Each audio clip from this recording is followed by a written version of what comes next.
kenn xamul ba léegi musuñu wax ni Romaay lañ ñu jox moo tax man dama ne parce que le combat de mon programme li ma bëgg a andi mooy que je veux apporter ma contribution pour le football amateur. Football amateur bi dañu sonn les dirigeants dañu c'est les acteurs. Ah ouais. Ils ont besoin d'argent foofu laa ko jëlee et puis j'ai fait le diagnostic que on a besoin que de 2 milliards 128 millions pour pouvoir avoir un championnat fort. Mais dans la nouvelle politique marketing, j'ai parlé des clubs privés. su ma jëlee UNACOIS à 100 000 francs 78 000 sociétés. Mais ça fait 7 milliards 800 millions. te loolu même bu ñu ko amulee mën nañu parce que on est dans une période de pandémie. Donc soo xoolee ci 17 milliards 800 millions mën na jël ñaari montants yi ne on partira à 50%. bu ñu amee 8 milliards plus li la FIFA ti jox CAF. boo amee 10 milliards tu vas rendre la fédération autonome loolu mooy objectif bi. parce que li fédération li état nar a jox fédération na ko joxe feneen parce que football aujourd'hui Pape. Le football dafa am pouvoir d'intégration. Le football dafa am pouvoir de création d'emploi. Le football dafa am création de stabilité de pouvoir de stabilité sociale. Sociale surtout. Et le football est devenu une économie. moo tax ma la ne toujours damay wax ak ñoom ma ne leen man damay toog di wax affaire football tout le temps soo xoolee tey ma jël football sax dama koy décortiquer soo jëlee football dama koy décortiquer su ma koy décortiquer damay ne 4 lettres footy lan mooy lan ma jël F bi une fédération forte ma jël deuxième lettre O une bonne organisation ma jëlaat beneen O bi une ouverture mondiale ma jëlaat T bi muy triomphe par le travail moo tax toujours damay ne maa ñi nekk fii bokkuñu gis-gis. Mais c'est que bokku leen nag génération. Parce que ñii dañoo def naa de est-ce que ils ne sont pas amortis intellectuellement parlant je veux dire. waaw xaw ma ndax ils sont amortis mais xam naa yegg nañu seen plafond de verre loolu moom wóor na ma mais dans la politique boo xoolee après. gis naa nga bind publication des comptes sur le site de la fédération. C'est de l'engagement que j'ai pris boo demee ci politique de développement bi. Pape je vais encore dire j'ai mal au cœur. lu tax. Parce que nous avons une jeunesse qui a moins de 25 ans. Moi j'ai fait les 14 régions du tey laa ko def j'ai 55 correspondants partout dans le Sénégal qui sont payés par Génération Foot. Jeunesse bi ma lay wax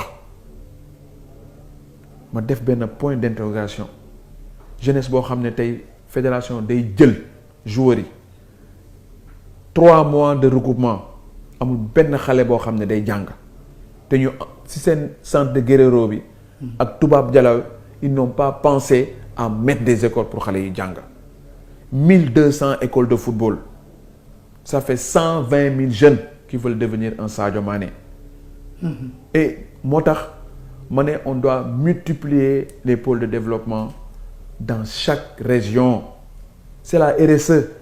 Se mettre à côté de l'État ballon bi li mu mun a andi dafa bari même l'agriculture on peut passer l'agriculture avec le ballon. Parce que ñun def nañ ko ak Génération Foot nous avons eu un joueur boo xam ne c'est un fils de cultivateur ñu jël ko ci région am na bagam mais léegi mi ngi xool lu muy gérer société papam mais yow waxtaan nañ ci. L'objectif c'est d'avoir des Sadio Mané des Ismaïla Sarr partout dans le Sénégal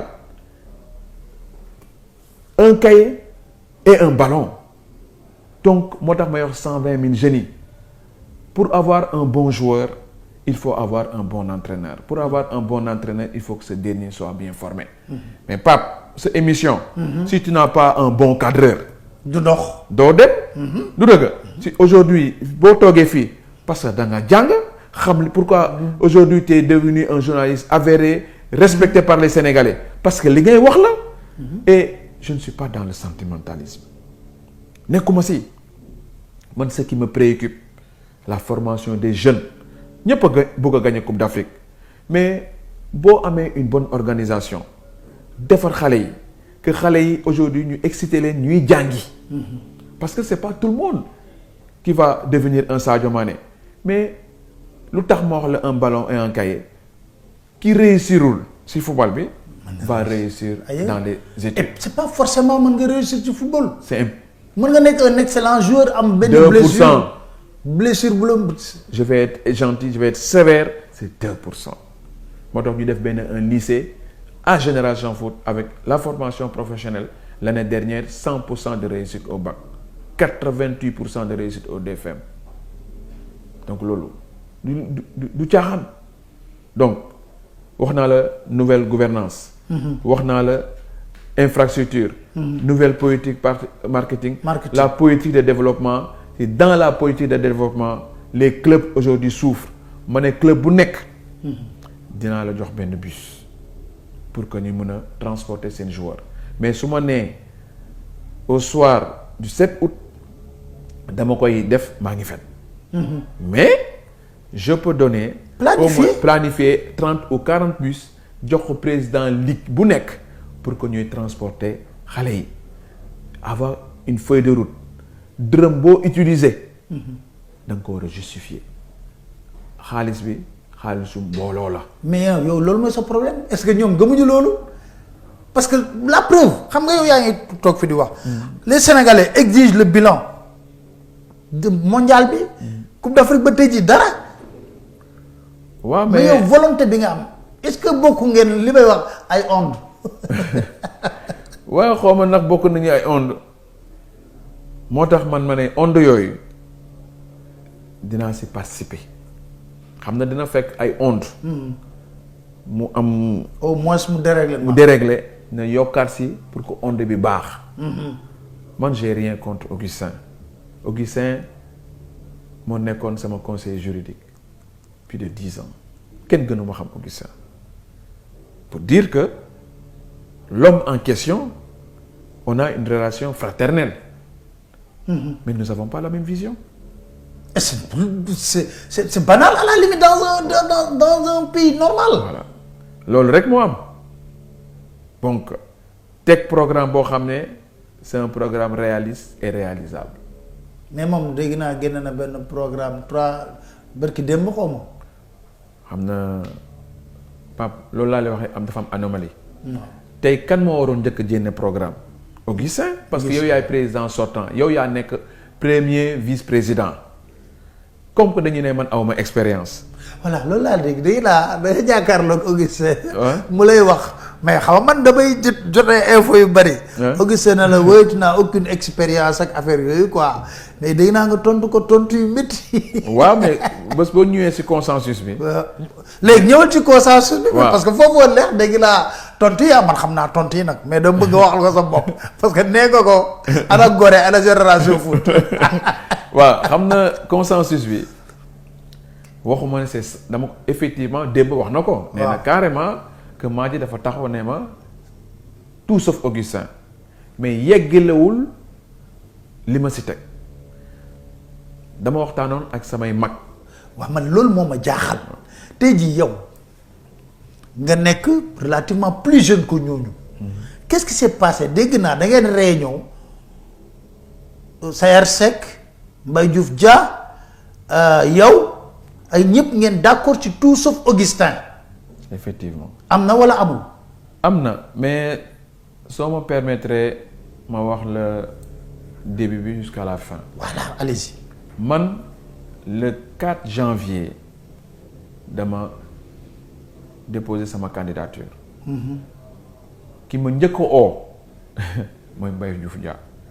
dama mais jeune frère boobu j'étais à l'étranger gis naa ni tu m'as devancé ci sama candidature mais benn la fu ñu la oo neewal man ak Mbaye Diouf ak Lamotte ñoo ànd xam nga loolu leer na. non attends nga ne Mbaye Diouf Dia moo la wax loolu. daf ma oo ne ma. non man dama ne la nekk candidat mais du ma ko waxagum léegi mais fu ñu la oo neel Mbaye Diouf ak Lamotte ñoo ànd. man Lamotte maa ko jàppale woon en 2017 donc ñuy dem janvier février mars avril mai juin juillet du 7 mois yi ngi nii. si la affaire yi commencé truc entre temps Augustin nekk CAF. waaw ma jàppale ko. j'ai participé pour que mu mun a jël présidence de la CAF et à ce moment-là Augustin waxagul candidature am. man ba may déposer sama candidature comme que Augustin neewoon na auparavant du ma nekk candidat. en 2017. en 2017. c'est mon dernier mandat. man la parole donnée elle est sacré importante et sacré. sacrée. surtout nag dañ ko seetlu na ma yàlla baal dama koy wax surtout dañ ko doon naw nag ci les chrétiens les catholiques parce que la baa ngi koy wax ba la passé ba ne ko les chrétiens les catholiques la parole est trop sacrée. sama yaay chrétienne la sama nijaay chrétien la du dëgg. yóbbu bu ñu ko déggee rek ñu toog bon. ñu ne ma man yaakaar bi ma am Augustin du dem. ok. loolu sama yaay daf ma ko wax si waxtaan mu ne ma xam naa day nii rek dina ko teggi dina def li Sénégalais yi bëgg ma ne ko gëwuma ko. ayca ngeen continuer. donc loolu si consensus bi ñu wax loolu léegi juillet ba Augustin bu mu perte présidence su CAF bi. protocole de Rabat bi. si la Adama Ndour commencé wax ni que Augustin il faut que mu defaat 4e mandat ñu commencé ñoom seen biir andi histoire parce que c'est Sayer la ñu préparé woon man ba may teg sama candidature.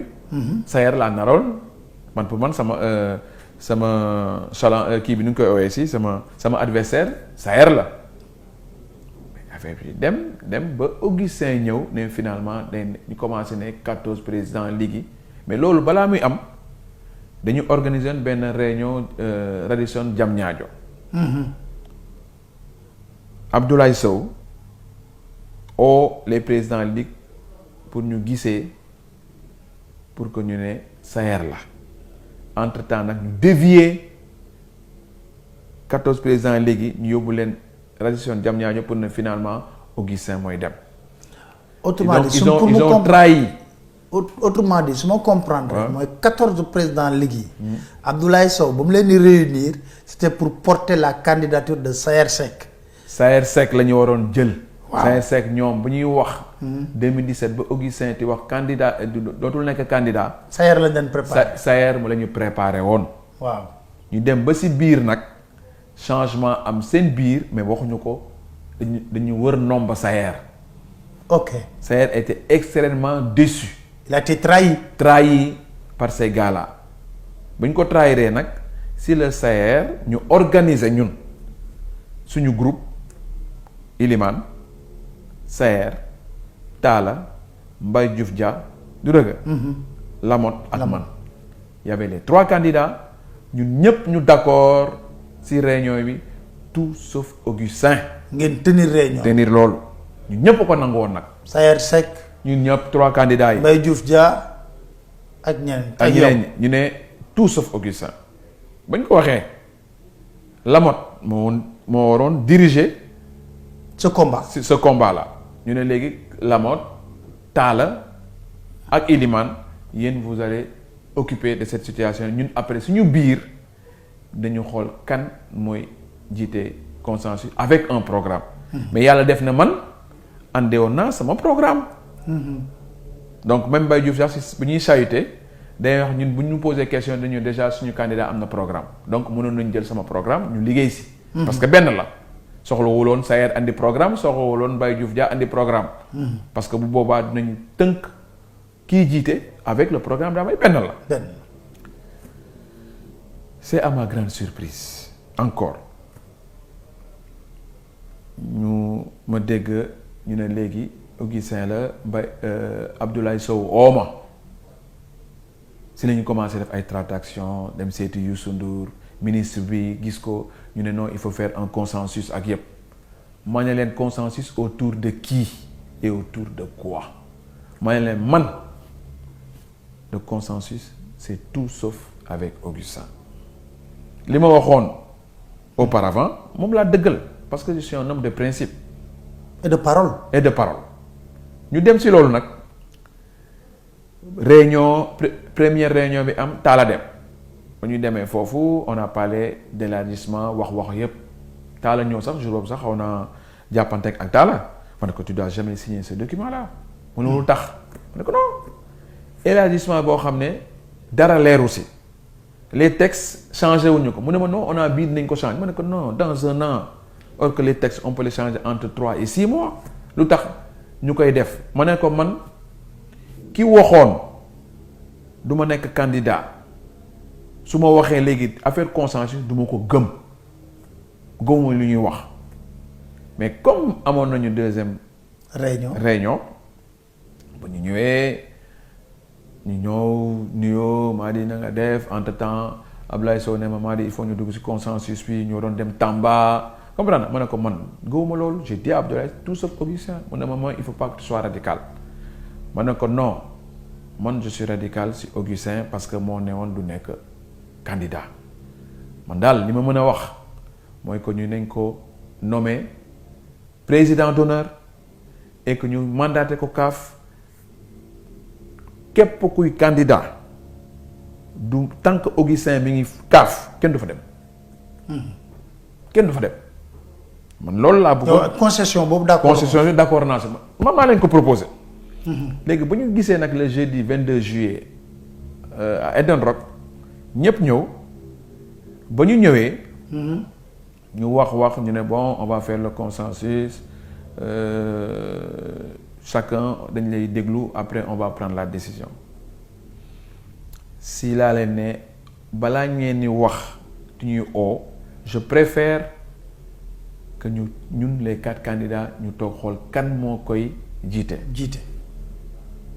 parce que loolu yëpp li ma bëggoon wax comme li may. da nga bëggoon tiiñal gars yi ne leen yéen a waxoon tout sauf Augustin. waaw tey jii ngeen toog fii. li ma toog ak yow nii. waaw ñu dugg les facilitateurs ne effectivement lii moo gën ça a duré presque 2 heures à 3 heures de temps ba ñu ñëwee Sayer moom njëkk a wax bu mu waxee moom def proposition bon après ils ont discuté yaa ma waxoon. Après Augustin expliqué lu tax ma bëgg a nekk candidat mais Sayer n'est pas allé plus loin Baye Diouf Dia wax ne leen man daal jéem naa si soo leen d'accord si seen 3 man d'accord naa ñu xool ko si jiite Augustin wax donc j'étais le dernier comme j'étais le plus petit à parler et j'ai pris la parole et j'ai dit Augustin je te le regarde les yeux dans les yeux. Moi, j'ai dit que le consensus, tout sauf toi. Et ma gis ci kanamam déjà. Changement. D'emblée, man je suis spontané hein. D'emblée laa ko wax. Et mu ne ma mais maa di man tamit mun naa la ne que ce consensus doo ko diriger parce que tu n'as aucune expérience. nga reetaan quoi. ma ne mais Augustin yow ma ne ko mais yow mot CP. am na expérience. ma ne ko Macron. Est-ce qu'il a eu l'expérience bi ñu ko jox France. ma ne ko Gianni Infantino. ma ne ko mais li ngay wax nii waxul loo xam ne ça tient la route après mu ne oui contexte avec MOTCP m'a dit bon man je préfère li nga mel parce que au moins c'est honnête. donc ñu wax bu ñu waxee ba pare Lamotte ñëw ne ma waaw mais yéen il faut que ngeen gaaw parce que yéen la ñuy xaar yàgg na gars yi dugg si wax. Baye Diouf jël parole mais oui en tout cas ñun tombé nañu d'accord mais Madi a dit tout sauf Augustin coow bi ne kur après Lamotte jël on va pas le permettre d'un ton très sévère nag di wax mais bon man maa ngi toog jàpp sama njàmbur rek Abdoulaye Sow jël loolu soxlul wax ñu jàppante ma ak moom jàppante bu metti nag et il y a eu des paroles très fortes nag yoo xam ne wax naa ko ma génn salle bi mooy comme que nii lay demee man deftuma consensus génn. mais Abdoulaye Sow moom ministre am bi waru ko doy problème. mais dans ce pays là il faut qu'on se dise des vérités hein. Le président de la République doit mettre de l'ordre parce que on ne peut pas être partout et nulle part en même temps je suis désolé de le dire ah. waaw après dinaa si ñëw. loolu bu mu amee ay mag ñaan ma delluwaat ci salle bi ñu ne léegi dañuy ku nekk ñu oo la wax sa programme ñu njëkk oo Mbaye Diouf Dia 3 minutes yàggu ko sax nga xam ne kon programme amu fa Sayer ñëw moi je crois que moo def moins de 1 heure yi sax war na mot Augustin wax après Augustin dem man non Augustin moom sa programme war naa am programme parce que 12 ans bon léegi ba Augustin waxee man maa mujjee ñëw ba ma ñëwee ñu ne maa di alors ñun dañ lay laaj est-ce que da ngay bokk ci consensus bi mais balaa ma leen di tontu il faut qu'il y ait un éclaircissement mooy dama waxoon ak ñetti nit on avait dit le consensus c'est tout sauf Augustin léegi ci wax ji Abdoulaye Sow ne maa di je comprends maintenant sa position fekk ñu ñaar xoolowoon nañu ci biir mu baalu ma àq ma ne ko baal naa la en tant que jullit baal naa la loolu bu mu amee ñu wax ci biir ma ne leen comme que man dangeen wax awma expérience mais jël leen Sayer mu diriger consensus bi ñoom ñëpp ñu bañ ne ma non non non non non non non tout sauf Sayer après ma ne lu xew balaa may dugg man j'ai dit à Sayer comme que nee nañu ma man awma expérience mais je vais te proposer grand Sayer ne ma waaw Sayer sax ba ma koy wax nii la ma xoolee léegi ñu wax Pape après dama lay yow yaay juger sa bopp ñu jénn wax ñu dem defar seen papier dans les normes comme que déglu nañu candidats yi dañu waroon délibérer balaa ñuy defar kayit bi ñu andil ma kayit bi bind si comme quoi que c'est Augustin qui va diriger le consensus. Alors que yow tu ne tout sauf Augustin. Tout sauf Augustin bu ñu waxee loolu ma ne leen mais yéen waxugu leen ma ñun ñu ne ma mais bind il faut signer mais comme que man newoon naa leen ci discussion bi may leen ma dem xool sama base may leen ma dem xool sama kilifa mooy sama yaay. Et mon oncle je parle avec ma famille pour xool ndax dinaa dugg ci consensus bi ndax dugguma ci consensus parce que à un moment donné dafa jaxase woon sama bopp j'avais besoin de recul et d'aller prendre un peu d'air. Consensus boo xam ne c'est pas équitable. Lamotte pro Augustin, Mbaye Diouf Dia pro Augustin, Sayer pro Augustin. Même si discussion proposé na même Sayer proposé na Augustin ne ko nañ la jox 2 ans na def Coupe d'Afrique. non dañ deal bi mooy Augustin dem bu jëlul Coupe d'Afrique démissionné loolu mooy deal bi. deal bi la ñu kii mais ñoom nanguwuñu ko. mais loolu deal bi. waaw loolu nanguwuñu ko mais man dinaa affaire bi c'est plus profond. Konos pro Augustin, Abdoulaye Sow ministre pro Augustin c'est l'État et loolu FIFA daf koy tere. Adama Ndour pro Augustin, Amadou Kane pro Augustin. Il y a que Iliman Lam qui était côté Madi. Plus de 6 ou 7, 8 personnes. Nous, kon consensus boobu Augustin la ñuy choisir. Bien sûr. Parce que seen camp la ñi fa nekk ñëpp. C'est des pros. Il y a Djibril Wade, il y a Omar Samb qui est venu, il y a Kosso, ñoom ñëpp les plus 14 c'est tout le monde contre Madi Touré. Mais comme que am naa gëm-gëm ak yàlla ma ne leen peut-être ñoom ànduñu ak ñoom mais yàlla ànd ak man parce que opinion publique ànd na ak man te loolu moo gën a rëy. waaw l'opinion publique quand même. Mais ce qui est grave dans cette histoire c'est l'histoire de Abdoulaye Sow.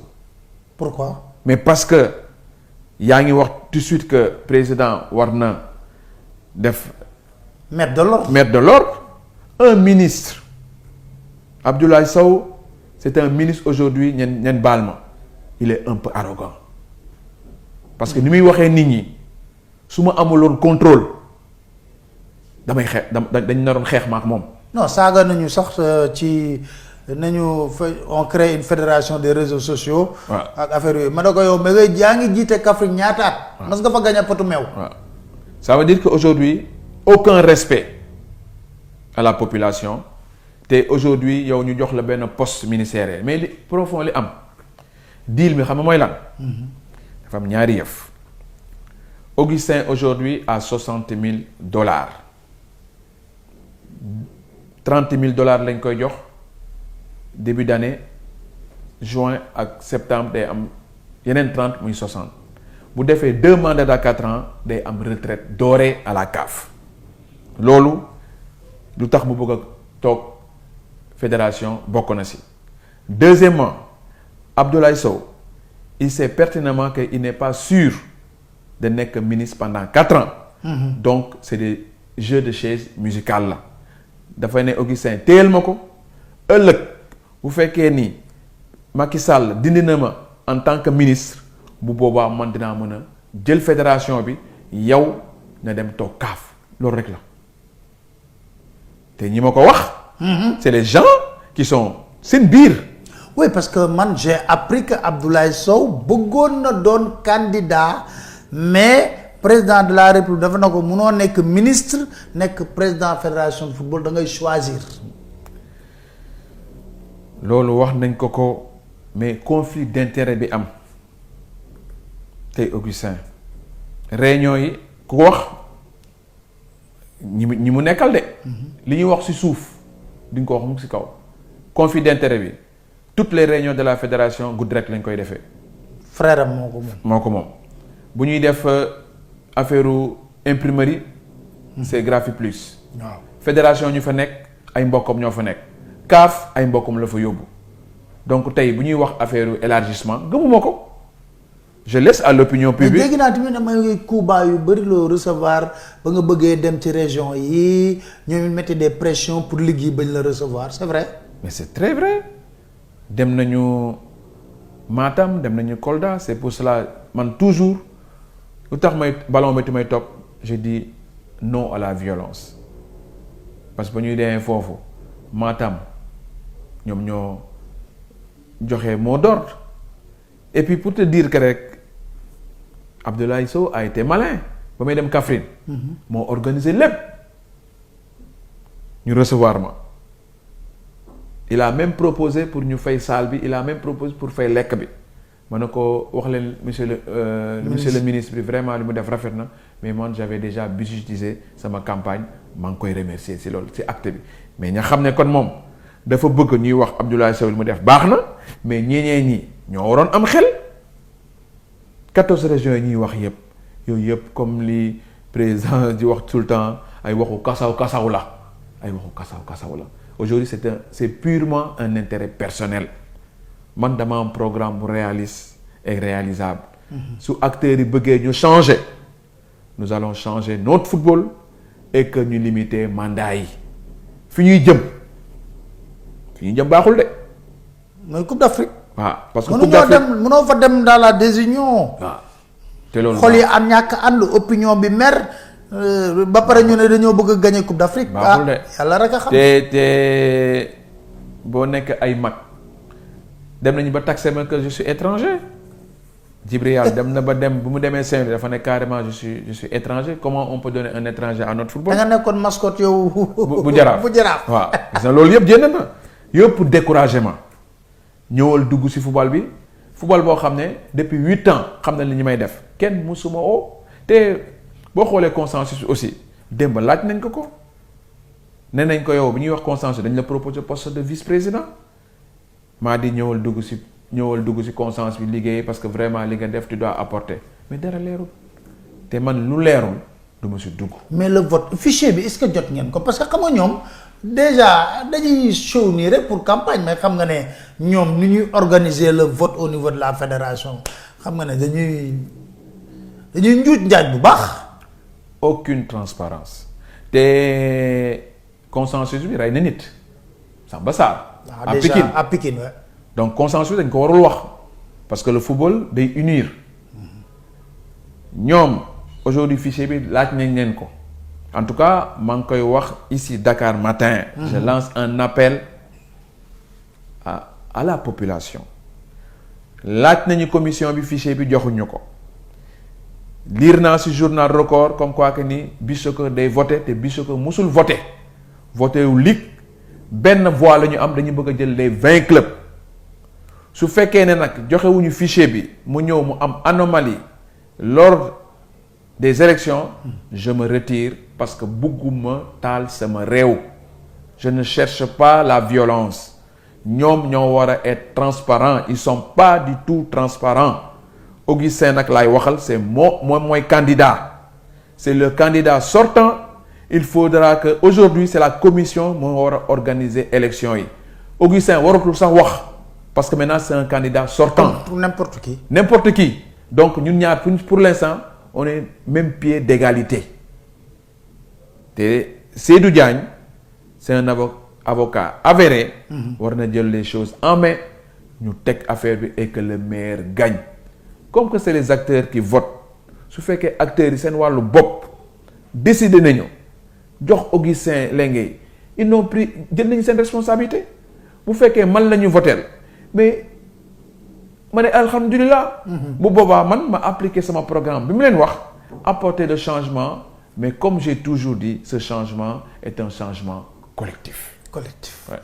Merci beaucoup Mady maa ngi lay sant di la gërëm un dernier message peut-être boo war a lancer. waaw maa ngi di lay gërëm Pape Alé parce que comme li ñuy wax rek compatriote na. oo ma fii pour. maa ngi lay doog a gis nii. voilà c'est la première fois ma ñëw fii ñu toog nii. waaw man aussi maa ngi rafetlu sa liggéey. parce que li la animé c'est l'avancement de notre pays. Absolument. Que aujourd'hui vraiment am naa contentement bu rëy. li ma ñëwee nii ba ma ko taala waxee. j'ai dit man maay daw fekki ko. parce que tu es un rassembleur. bokkoo fen te loolu tey dama la koy wax. bokkoo fen yàgg naa la déglu t'as toujours été constant. yemal li nga yem parce que tu es un très grand journaliste. te loolu vraiment tey gis naa ko ci yow. di wax nag l'appel que je lance à la population, dire merci au peuple sénégalais. Yàlla may fan bu gudd. Je vais redoubler d'efforts parce que dañ ma sas même bu ma duggul fédération maa ngi bay sama waar parce que maa ngi indi ay joueurs mais li may ñaan nag c'est non à la violence. Ce ballon-là est très important pour le monde entier. Football moo bari doole mais nañu xalaat suñuy doom ëllëg. La jeunesse bi moom lii jeunesse bi moo buggee sport buñ ko caaxaane. Vive la paix. Ballon bi je dis vive la paix et non à la violence.